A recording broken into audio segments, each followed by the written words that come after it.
बिस्मिल्लाहिर्रहमानिर्रहीम अस्सलातु वस्सलामु अलैका या रसूलुल्लाह व अला आलिका व सहाबिका या ख़ातमन नबीयीन। अस्सलामु अलैकुम व्यूअर्स। सबसे पहले तो आपको माह मुबारक माह सियाम रमज़ान मुबारक के दूसरा जुम्मतुल मुबारक की बहुत मुबारक पेश करते हैं जी। तो स्टूडेंट्स, हम पढ़ रहे थे बायोलॉजी और आज का जो हमारा चैप्टर है वो मैन एंड हिज एनवायरनमेंट। और आज का जो हमारा टॉपिक है वो है पोल्यूशन, कॉन्सिक्वेंसेस एंड कंट्रोल। यानी कि पोल्यूशन क्या है, व्हाट इज़ पोल्यूशन, उसके कॉन्सिक्वेंसेस, उसके अफेक्ट्स क्या हैं, उसके असरात क्या हैं, नताइज क्या हैं, एंड कंट्रोल, और उसको हम किस तरह से कंट्रोल कर सकते हैं, ख़त्म कर सकते हैं, रोक सकते हैं या कम कर सकते हैं।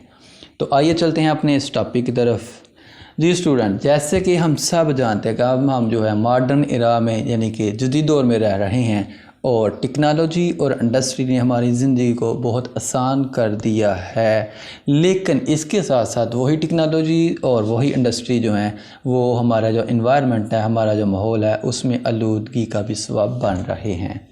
तो हमारा जो टॉपिक है पोल्यूशन, तो आइए देखते हैं व्हाट इज़ पोल्यूशन के पोल्यूशन क्या है। पोल्यूशन की डेफिनेशन, इसकी तारीफ स्टूडेंट हम इस तरह से कर सकते हैं, any undesirable change in the physical, chemical or biological characteristic of air, water and land that may harmfully affect living organisms and natural resources। यानी कि कोई भी ऐसी तब्दीली जो कि हवा की फ़िज़िकल, उसकी केमिकल या बायोलॉजिकल खसूसियात में पाए या पानी में या ज़मीन में, जो कि जानदारों को नुकसान पहुंचाए, उसे हम कहते हैं पोल्यूशन, उसे हम कहते हैं आलूदगी।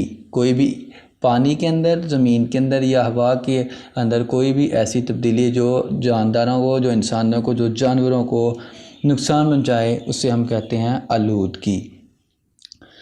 Major types of pollution students, major type, there are major 3 type of pollution. यानी कि हमारे इस सब्जेक्ट में, हमारे इस चैप्टर में जो हमारे है, इसमें 3 मेजर टाइप्स जो हैं वो हम डिस्कस करेंगे। नंबर 1 है हमारे पास air pollution, secondly water pollution and thirdly जो है वो लैंड पोल्यूशन। तो अब हम जो है एयर पोल्यूशन को अपने आज के टॉपिक में डिटेल में डिस्कस करेंगे इंशाल्लाह। तो आइए देखते हैं। Air pollution is one of the major environmental issue of today. यानी कि आजकल जो मेजर जो हमारा इन्वायरमेंटल इशू है, जो माहौलियाती जो मसला है, वो एयर पोल्यूशन, हवाई आलूदगी है। इसकी हम तारीफ इस तरह से कर सकते हैं, the change of composition of air by the addition of harmful substances, for example industrial and automobile gases and particulate matter. यानी कि हवा की तरकीब में, उसकी खसूसियात में किसी भी किस्म के जो हार्मफुल सब्सटेंस हैं, नुकसानदा जो ज़रात हैं, उनके जमा होने की वजह से तब्दीली आने का नाम जो है वो हवाई आलूदगी है। वो जो ज़रात हैं जो नुकसानदा हैं वो हमारी इंडस्ट्रीज़ से भी निकल सकते हैं, उससे भी खारिज हो सकते हैं। ऑटोमोबाइल गैसेस भी हो सकती हैं, यानी कि हमारी गाड़ियों से निकलने वाले जो गैसेस हैं, जो धुआं है, वो भी हैं, और पार्टिकुलर मैटर, दूसरे जो ज़रात हैं, वो भी इसमें शामिल हैं। तो स्टूडेंट, इसकी अगर हम आसान तरीन अगर आप करना चाहते हैं डेफिनेशन, तो वही जो डेफिनेशन हमने पहले की है पोल्यूशन की, उसी के साथ हम जो है ना एयर की इस तरह से कर सकते हैं। The undesirable change in the physical, chemical और biological character of air is called air pollution. ठीक है जी, इसको आप आसान इस तरह से कर सकते हैं। नेक्स्ट, जो एयर पोल्यूशन है उसकी जो तमाम की तमाम जो उसके एस्पेक्ट्स हैं, जो तमाम सोर्सेज हैं, वो क्या हैं जी, वो सारे के सारे स्टूडेंट्स हमारे अपनी ही वजह से हैं, हमारे साथ रिलेटेड हैं। ह्यूमन एक्टिविटीज़ यानी कि इंसानी सरगर्मियों ही की वजह से जो है वो एयर पोल्यूशन होती है। इसका सबसे पहली मिसाल ये है, हमारे पास एग्जांपल है कि burning of coal produce a lot of smoke and dust. यानी कि जब हम कोयला जलाते हैं तो वो क्या करता है, बहुत सा धुआं और मिट्टी या राख पैदा होती है उससे। Whereas burning of petroleum produce sulphur dioxide. और जैसे हम पेट्रोलियम इस्तेमाल करते हैं जिसमें डीजल है, केरोसिन ऑयल यानी कि मिट्टी का तेल है, और हमारा पेट्रोल है, इसको जब हम इस्तेमाल करते हैं तो उससे भी, उसके जलने से भी सल्फर डाइऑक्साइड पैदा होती है। और ये जो चीज़ें हैं जब ये माहौल में जाती हैं, एनवायरनमेंट में जाती हैं, ऊपर तो खला में जाती हैं, तो ये एक दूसरे के साथ मिलजुल कर रिएक्शन करती हैं, और उसके नतीजे में फिर हवाई आलूदगी पैदा होती है। इन के अलावा जो है carbon dioxide, carbon monoxide, nitrogen oxide, hydrocarbons जी, और ट्रेसेस ऑफ मेटल्स, ये जो सारी चीज़ें हैं ये भी हमारे माहौल को आलूदा कर रही हैं जी। स्टूडेंट्स, यहाँ पर एक वर्ड है pollutants. What are the pollutants? तो पोल्यूटेंट्स क्या हैं कि ऐसी चीज़, ऐसा कोई भी ज़र्रा, ऐसी कोई भी चीज़ जो कि आलूदगी का सबब बनती है, उसे हम कहते हैं pollutants. The substances that actually cause pollution are called the pollutants, यानी कि वो चीज़ें जो हकीकी तौर पर आलूदगी की वजह बनती हैं उन्हें हम कहते हैं pollutants. They may be the industrial influence, domestic waste और मेडिकल वेस्ट, यानी कि वो हमारी इंडस्ट्रियल एफ्लुएंट्स, इंडस्ट्रियल वेस्ट भी हो सकती हैं, हमारी फैक्ट्रियों से निकलने वाले, हमारी सनतों से निकलने वाले जो ज़रात हैं, जो केमिकल हैं, वो भी हो सकते हैं। डोमेस्टिक वेस्ट हमारे जो घरेलू गार्बेज है, घरेलू जो कूड़ा करकट है, वो भी हो सकता है, और मेडिकल वेस्ट भी हो सकते हैं। Pollutants are of two types. Students, pollutants जो हैं वो दो तरह के होते हैं, एक होते हैं बायोडिग्रेडेबल, दूसरे होते हैं नॉन बायोडिग्रेडेबल। जो बायोडिग्रेडेबल हैं वो और नॉन बायोडिग्रेडेबल दोनों में क्या फ़र्क है? बायोडिग्रेडेबल ऐसे पोल्यूटेंट्स हैं जो कि आसानी के साथ डिकम्पोज हो जाते हैं, ज़मीन का हिस्सा बन जाते हैं, जबकि नॉन बायोडिग्रेडेबल ऐसे पोल्यूटेंट जो आसानी से डिकम्पोज नहीं होते और बहुत लंबे अरसे तक ये ज़मीन के ऊपर मौजूद रहते हैं। जी, तो स्टूडेंट्स, इंडस्ट्रियल पोल्यूटेंट्स, अब जो हमारी इंडस्ट्रीज़ हैं उनसे निकलने वाले जो मुख्तलिफ केमिकल्स हैं उनकी डिटेल देखते हैं। उनमें क्या, कौन सी इंडस्ट्री कौन से केमिकल्स, कौन से गैसेस जो है वो रिलीज़ कर रही है और किस तरह से। फर्टिलाइज़र इंडस्ट्रीज सबसे पहले हमारे पास। Fertiliser industry release oxide of sulphur, nitrogen, hydrocarbon and fluorine. जो हमारी फर्टिलाइजर इंडस्ट्री हैं वो चार तरह के यानी कि ऑक्साइड जो गैसें रिलीज़ करती हैं, एक तो सल्फ़र ऑक्साइड, फिर नाइट्रोजन, हाइड्रोकार्बन, फ्लोरीन। इसी तरह हमारी थर्मल इंडस्ट्री और कोल बेस्ड, यानी कि जो वो इंडस्ट्रीज़ जो कोयले के ऊपर मुनहसर हैं, कोयले पर इन्हिसार करते हैं, कोयले के साथ चलती हैं, वो क्या पैदा करती हैं जी? Their pollutants are fly ash and sulphur dioxide. वो क्या पैदा करती हैं? फ्लाई ऐश, उड़ता हुआ जो धुआं है, जो राख है, और सल्फ़र डाइऑक्साइड। इसी तरह textile industries release cotton dust, nitrogen oxides, chlorine, smoke and sulphur dioxide. और द लास्ट वन जो हमारे पास वो है स्टील इंडस्ट्री। तो steel industry release carbon monoxide, carbon dioxide, sulphur dioxide, phenol, fluorine and cyanide. तो students, ये जो तमाम के तमाम इंडस्ट्रीज से निकलने वाले केमिकल हैं, जो गैसेस हैं, ये अब हमारे माहौल में जाएंगी, हमारे खला में जाएंगी, एटमॉस्फेयर में जाएंगी, वहाँ पर ये एक दूसरे के साथ क्या करेंगी जी? रिएक्ट करेंगी, और उस रिएक्शन के अमल में जो है एयर पोल्यूशन कॉज होगी। Affects of air pollution. Air pollution के अफेक्ट्स क्या हैं, इसके असरात क्या हैं? तो सबसे जो बड़ा मेन जो आजकल पूरी दुनिया में जो वर्ल्ड प्रॉब्लम है, दुनिया पर डिस्कस हो रहा है, वो है जी ग्लोबल वार्मिंग। ग्लोबल वार्मिंग का मतलब यह है कि दुनिया का, ज़मीन का जो दर्जा हरारत है, जो टेम्परेचर है, वो दिन ब दिन बढ़ता जा रहा है, इंक्रीज़ कर रहा है। तो according to estimates the current rate of increase the average global temperature will go by 3 degree Celsius to 8 degree Celsius in the next 100 years. Students कहते हैं, एक अंदाजे के मुताबिक ये कहा जा रहा है कि जिस तेज़ी के साथ, जिस स्पीड के साथ हमारा टेम्परेचर ज़मीन का अभी बढ़ रहा है, अगर ये इसी तरह बढ़ता रहा तो आइंदा आने वाले 100 सालों में ये 3 से 8 डिग्री तक मज़ीद बढ़ जाएगा, ज़्यादा हो जाएगा। जी, नेक्स्ट जो हमारे पास है वो है जी स्मोक फार्मेशन। ये भी एयर पोल्यूशन ही की वजह से एक इफ़ेक्ट है, उसका असर है, जिस वजह से स्मोक होती है। तो स्मोक फार्मेशन कैसे होती है, स्मोक कैसे बनती है, धुंध कैसे बनती है जी? When pollutants like hydrocarbons and nitrogen oxide combine in the presence of sunlight, smoke is formed. यानी कि जब हाइड्रोकार्बन और नाइट्रोजन ऑक्साइड एक दूसरे के साथ मिलते हैं सूरज की रोशनी में, तो फिर धुंध पैदा होती है। धुंध क्या है जी? मिक्सचर ऑफ गैसेस, यानी कि ये गैसों का मजमूआ है। It form a yellowish brown haze, ये जो है जर्दी माइल ब्राउन कलर की एक लेयर बना देती हैं, जो ख़ास तौर पर स्पेशली ड्यूरिंग विंटर, मौसम सरमा में। And hamper visibility. हैम्पर्स का मतलब है कि रोकना, कम करना। विजिबिलिटी हमारे देखने की ताकत, कुव्वत, पावर जो भी है, ये जो है हमारे देखने की ताकत को कम कर देता है। ऐसे कि आपको पता ही है, जब मौसम सरमा होता है, धुंध पड़ती है, तो हमारे सामने वाला आने वाली कोई भी जो चीज़ है वो हम ज़्यादा अच्छे तरीके से उससे नहीं देख सकते। ज़्यादा दूर तक हमारा जो विज़न है वो काम नहीं करता, हमारी आंखें ज़्यादा दूर तक देख नहीं सकती। इसके साथ साथ एक तो इसका ये इफेक्ट हुआ स्मोक फार्मेशन का कि ये हमारी विजिबिलिटी को कम करता है। इसके साथ स्टूडेंट्स ये रेस्पिरेटरी डिसऑर्डर एंड एलर्जीज भी काज करते हैं, यानी कि ये जो है सांस की बीमारियां भी पैदा करते हैं, फैलाती हैं, और एलर्जी के भी सबब बनते हैं smoke formation. Next effect acid rain. Acid rain क्या है जी? तेज़ाबी बारिश। जब सल्फ़र डाइऑक्साइड और नाइट्रोजन ऑक्साइड रिएक्ट करते हैं जी पानी की मौजूदगी में, पानी के साथ इन द एटमॉस्फेयर, यानी कि हमारे खला में एटमॉस्फेयर में जब सल्फर डाइऑक्साइड नाइट्रस ऑक्साइड पानी के साथ रिएक्ट करते हैं तो क्या बनता है, एसिड रे बनती है, जिसे हम कहते हैं तेज़ाबी बारिश। तो अमूमन ये कहा जाता है स्टूडेंट्स कि जब एसिड रेन, यानी कि जब भी कोई बहुत से थोड़े वक्फे के साथ बारिश होती है, मसलन कह लें कि 2 से 3 माह बाद अगर कोई बारिश हो रही है, तो हमें उस बारिश का पानी कतन भी इस्तेमाल नहीं करना चाहिए, उसमें जाने से ग्रेज़ करना चाहिए, उसमें नहाना भी नहीं चाहिए। कि उससे क्यों, इसकी वजह यह है कि जो 2-3 माह बाद बारिश होगी वो ज़्यादा चांसेस हैं कि वो एसिड रेन ही होगी, क्योंकि वो जो सारे पोल्यूटेंट्स होते हैं वो उस वक्त एटमॉस्फेयर में मौजूद होते हैं, जैसे ही बारिश आती है वो उनके साथ मिलते हैं, रिएक्ट करते हैं और ज़मीन पर आ जाते हैं, और ज़मीन पर आने के साथ वो तेज़ाबी बारिश हो रही होती है। ठीक है, एसिड रेन वैसे तो एक अलग से एक पूरा टॉपिक है और ये डिटेल टॉपिक इंशाल्लाह हम डिस्कस करेंगे इसी चैप्टर में, लेकिन अभी इसके जो कुछ जो इफ़ेक्ट्स हैं, जो इसके नुकसानात हैं, वो मैं आपके साथ शेयर करता चलता हूँ। सबसे पहला इसका ये इफ़ेक्ट है जी, acid rain destroy the nutrients present the water, river and lake, यानी कि पानी में मौजूद जो हमारे न्यूट्रिएंट्स होते हैं जो वो इनको ये एसिड रेन उनको ख़त्म कर देती है, और जिसकी वजह से हमारी एक्वाटिक जो ऑर्गेनिज्म है, एक्वाटिक एनिमल यानी कि जो आबी जानदार हैं वो ख़त्म हो जाते हैं, उनको खुराक नहीं मिलेगी तो वो उनकी पैदावार कम हो जाएगी।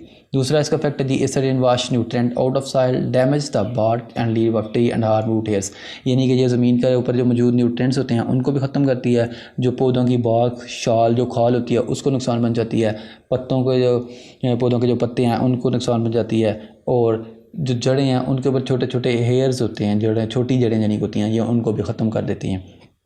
Leaf pigments chlorophyll are also destroy, chlorophyll student एक ऐसा पिगमेंट होता है जो कि पत्ते के अंदर मौजूद होता है, और ये फोटोसिंथेसिस यानी कि फूड मेकिंग प्रोसेस, खुराक बनाने के अमल के लिए ज़रूरी है। जिन पौधों में क्लोरोफिल मौजूद होगा वही फोटोसिंथेसिस करेंगे, उन्हीं से खुराक पैदा होगी। जिनमें क्लोरोफिल नहीं होता उनकी वजह में खुराक नहीं बनती।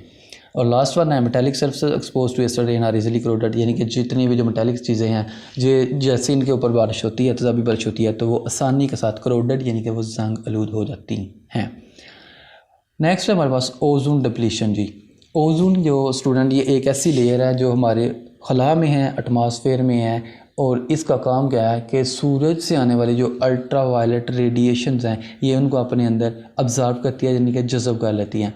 सूरज से आने वाली जो अल्ट्रा वायलेट रेडिएशंस हैं ओजोन उन रेडिएशंस को अपने अंदर जज़ब कर लेती है और उन्हें ज़मीन तक नहीं आने देती। क्यों? अगर वो ज़मीन तक आ जाए तो वो हमारे लिए बीमारियों का सबब बनती है। सबसे मेन जो उसका प्रॉब्लम है वो ये है कि वो कैंसर काज करती है जी, स्किन कैंसर जी। However, the air pollutant like chlorofluorocarbons destroy the ozone molecule and so break the ozone layer। तो ये हमारी, मैंने पहले आपसे शेयर किया कि ये इंसानी सरगर्मियों, हमारी अपनी एक्टिविटीज़ की वजह से जो है एयर पोल्यूशन काज हो रही है। अब ये जो क्लोरोफ्लोरोकार्बन हमारे रेफ्रिजरेटर से, हमारे फ्रीज़रों से खारिज होती है, वो क्या करती है, वो एटमॉस्फेयर में जाकर ओजोन के साथ रिएक्ट करती है और ओजोन की लेयर को आस्ता आस्ता तबाह कर रही है। और यही वजह है कि ओजोन के अंदर एक जगह पर होल क्रिएट हो चुका है। अगर ये इसी तादाद के साथ, इसी स्पीड के साथ, तेज़ी के साथ ये जो हमारी एक्टिविटीज़ हैं वो होती रहीं, पोल्यूटेंट्स खारिज होते रहे, तो एक वक्त ऐसा भी आ सकता है कि वो जो ओजोन लेयर है वो कम्प्लीटली ही ख़त्म हो सकती है और उसका बहुत नुकसान हो सकते हैं। Ozone hole are created which permit ultraviolet ray to reach the earth surface. The ultraviolet ray increase the temperature and also cause skin cancer, यानी कि वो जो अल्ट्रावायलेट रे अब ज़मीन पर पहुँच रही हैं वो क्या कर रही हैं जी, ज़मीन का दायरा बढ़ा रही हैं और उसके साथ साथ वो स्किन कैंसर की वजह बनती हैं। अभी तक सबसे ज़्यादा जो इफेक्ट होने वाले मुल्क हैं वो है ऑस्ट्रेलिया एंड न्यूजीलैंड। ऑस्ट्रेलिया और न्यूजीलैंड में अब तक सबसे ज़्यादा दुनिया के बाकी इलाकों या दुनिया की निस्बत ऑस्ट्रेलिया और न्यूजीलैंड में सबसे ज़्यादा जो है स्किन कैंसर है वो सबसे ज़्यादा हो रहा है इस ओजोन लेयर की डिप्लीशन की वजह से, ओजोन होल की वजह से जी। तो यहाँ अब हम चलते हैं जी इसके कंट्रोल ऑफ एयर पोल्यूशन, यानी कि उसके हमने पढ़ा पोल्यूशन क्या है, एयर पोल्यूशन क्या है, उसके इफ़ेक्ट्स क्या हैं, असरात क्या हैं। तो अब देखेंगे कि इसका कंट्रोल हम कैसे कर सकते हैं, इसको ख़त्म कैसे कर सकते हैं, इसको कम कैसे कर सकते हैं। तो इसमें स्टूडेंट सबसे पहला मेन बहुत ही जो इम्पोर्टेंट है वो क्या है जी, पब्लिक अवेयरनेस। पब्लिक अवेयरनेस यानी कि लोगों को इसके जो नुकसानात हैं उनके बारे में बताया जाए और उन्हें कहा जाए कि ये जो हमारी एक्टिविटीज़ हैं इनको थोड़ा महदूद कर लिया जाए, इनको थोड़ा एक अच्छे तरीके से किया जाए ताकि जितने हवाई पर जो आलूदगी है उसमें कमी वाक़ हो सके, उसको ख़त्म किया जा सके। अगर ख़त्म नहीं तो कम से कम हम कम कर सकते हैं। और ये जो पब्लिक अवेयरनेस है ये कोई एक बंदा कभी भी नहीं कर सकता। मसलन एज आ टीचर मैं भी अकेला नहीं कर सकता, ये एक चेन बने, मैं, मेरे साथी जितने भी कोलीग टीचर हैं, वो, आप स्टूडेंट, हम आपको बताएं, आप अपने दोस्तों को, अपनी सोसाइटी में, अपने घर में, मोहल्ले में सब दोस्तों से शेयर करें, फिर एक चेन बनेगी और इस चेन के नतीजे में फिर कुछ ना कुछ इंशाल्लाह ज़रूर होगा। अगर ये मुकम्मल तौर पर ख़त्म नहीं होगी तो कम से कम इसको हम कुछ हद तक महदूद कर सकते हैं, इसको कम कर सकते हैं। तो पब्लिक अवेयरनेस जो है वो सबसे इम्पॉर्टेंट इसका कंट्रोल है। नेक्स्ट है जी, एयर पोल्यूशन को हम एफॉरेस्टेशन के ज़रिए से कंट्रोल कर सकते हैं। एफॉरेस्टेशन क्या होता है? It means the establishment of new forest by planting on non forest area, यानी कि उन इलाकों पर जंगलात लगाए जाएँ जहाँ पर पहले जंगल जो है जंगलात नहीं है, यानी कि जहाँ पर कुदरती तौर पर जंगल पैदा नहीं हुए वहाँ पर हम नए जो है वो जंगलात लगाएं, मसनूई जंगलात मसनूई तौर पर हमको लगाएं ताकि वो जो एयर पोल्यूशन है वो कम हो सकती है। Forest effective means to control air pollution because plant can filter and absorb pollutants. कहता है कि फॉरेस्ट जो हैं, जंगलात जो हैं, बहुत ही एक इफेक्टिव अच्छी चीज़ जो है एयर पोल्यूशन को कंट्रोल करने के लिए अच्छे हैं। क्यों? क्योंकि जो पौधे हैं ये फ़िल्टर करते हैं और अब्जॉर्ब करते हैं, ये एयर पोल्यूटेंट्स को फ़िल्टर कर लेते हैं और अपने अंदर जज़ब कर लेते हैं। उसके बाद मॉडिफिकेशन ऑफ इंडस्ट्रियल फ्लुएंट्स, कि जो हमारी जो इंडस्ट्रीज़ हैं, जो हमारी सनतें हैं, जो हमारी फैक्ट्रीज़ हैं, उनसे निकलने वाले जो फ्लुएंट्स थे, जो केमिकल्स हैं, उनको मॉडिफाइड किया जाए। उनको वहाँ से निकलने से पहले, यानी कि वहाँ जो इंडस्ट्री से ख़ारिज होने से पहले ही उनको कुछ फ़िल्टर किया जाए, ठीक है, ताकि वो जो केमिकल्स हैं पहले ही ख़त्म कर लिए जाएँ, पहले रिमूव कर लिए जाएँ, वो बाहर एटमॉस्फेयर में ना जाएँ। The air pollutants coming from industries should be passed through filter and other devices so that the particulate matter is removed before the waste gases are released out, कि जब वो जो वेस्ट गैसेस हैं उनको बाहर निकाला जाए उनसे पहले ही हम उसको रिमूव कर लें। इस मकसद के लिए एक तो हमें फ़िल्टर यूज़ करना चाहिए फैक्ट्री में, दूसरा क्या जी, the smoke producing unit should have long chimneys to take the pollutant gases for above and then disperse over a large area, कि जो हमारी इंडस्ट्रीज़ हैं, जो फैक्ट्री हैं, उनके ऊपर बड़े बड़े जो चिमनीज़ लगानी चाहिए उनको। उसका क्या फ़ायदा होगा कि वो जो चिमनीज़ ऊंचाई तक जाएं और ताकि वो जो निकलने वाला धुआं है वो ऊपर जाकर खला में खारिज हो, जिससे जो है वो पब्लिक को, यानी कि लोगों को ज़्यादा अफेक्ट ना करें। और इसके साथ industries should also invest for solar cooker or producing biogas, और जो इंडस्ट्रीज़ हैं उनको या तो सोलर कुकर इस्तेमाल करना चाहिए या फिर वो बायोगैस उनको इस्तेमाल करनी चाहिए। लास्ट वन है जी हमारे पास इसका जो कंट्रोल है वो है इन्वायरमेंट फ्रेंडली फ्यूल्स, यानी कि हमें वो फ्यूल इस्तेमाल करने चाहिए जो माहौल दोस्ताना हो, इन्वायरमेंट लेड फ्री फ्यूल। इसमें सबसे पहले हमारे पास लेड फ्री फ्यूल्स, यानी कि ऐसे फ्यूल जो शीशा से ना बने हो, जिनमें शीशा इस्तेमाल ना हुआ हो। Should be use in automobile, हमें अपनी गाड़ी में लेड फ्री फ्यूल इस्तेमाल करना चाहिए। सिमिलरली इसी तरह हमें sulphur free fuel should be use in coal based industry to reduce pollution by sulphur dioxide, यानी कि जो हमारी कोयले के साथ चलने वाली इंडस्ट्रीज़ हैं, जो हमारी सनतें हैं, जो हमारी फैक्ट्रियाँ हैं, उन्हें हमें क्या करना चाहिए, उन्हें सल्फ़र फ्री फ्यूल इस्तेमाल करना चाहिए ताकि उनसे जो सल्फ़र फ्री अगर होगा तो फिर सल्फ़र डाइऑक्साइड पैदा नहीं होगी और जो पोल्यूशन है वो भी कम होगी जी। तो इस तरह से हमारा आज का टॉपिक ये ख़त्म हुआ। खुश रहें, खुश रखिए मुझे और साथी एडिटर ज़ीशान अहमद मुगल को इजाज़त दीजिए। अल्लाह निगहबान।